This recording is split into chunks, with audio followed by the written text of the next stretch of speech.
Sol ने जाते जाते फिर अपना पूरा हक अदा किया और अल्हम्दुलिल्लाह अल्हम्दुलिल्लाह एज पर अवर एक्सपेक्टेशंस और एज पर अवर टेक्निकल एनालिसिस जो प्राइस मूवमेंट सॉल में एक्सपेक्टेड थी वो सॉल ने इन चॉपी बिहेवियर भी फुलफिल की है।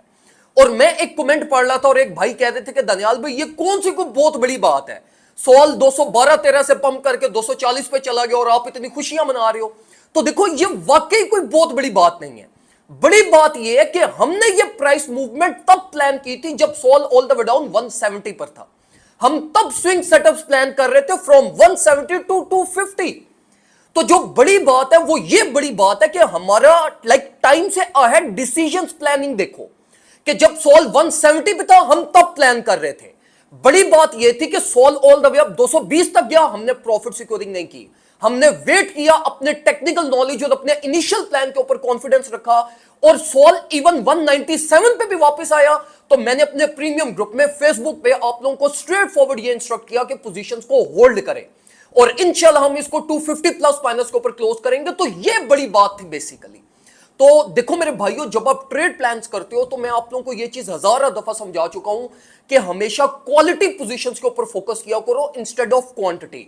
और क्वालिटी पोजीशंस हमेशा आपकी तब बनती हैं जब आप स्मॉल प्रॉफिट्स को कॉम्प्रोमाइज करते हो, और जब आप स्मॉल प्रॉफिट्स को कॉम्प्रोमाइज करते हो तो at the end of the day आपके बड़े विन्स मार्केट आपको देती है। और फिर ये जो बड़े विन्स होते हैं ये आपके पोर्टफोलियो को ग्रोथ की तरफ लेकर जाती है और आपका पोर्टफोलियो ग्रो करता है, जिससे आपको अल्टीमेटली अपना पोर्टफोलियो नजर आता है कि यार हां मैं कुछ मार्केट में से बना रहा हूं। वरना at the end of the day यही होता है कि आप दो प्रॉफिट्स बनाओगे पोजीशंस में, एक पोजीशन में लॉस होगा, वो लॉस आपके सारे प्रॉफिट्स खा जाएगा। तो इसलिए मेरे भाइयों ये इन चीजों के ऊपर डिसिप्लिन रहना ये बहुत ज्यादा जरूरी है।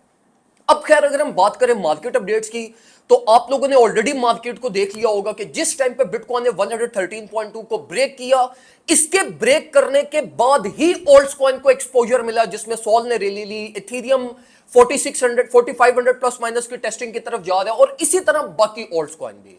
अब देखो मेरे भाइयों, मैं मार्केट पे कोई बहुत ज्यादा कॉन्फिडेंट नहीं हूं।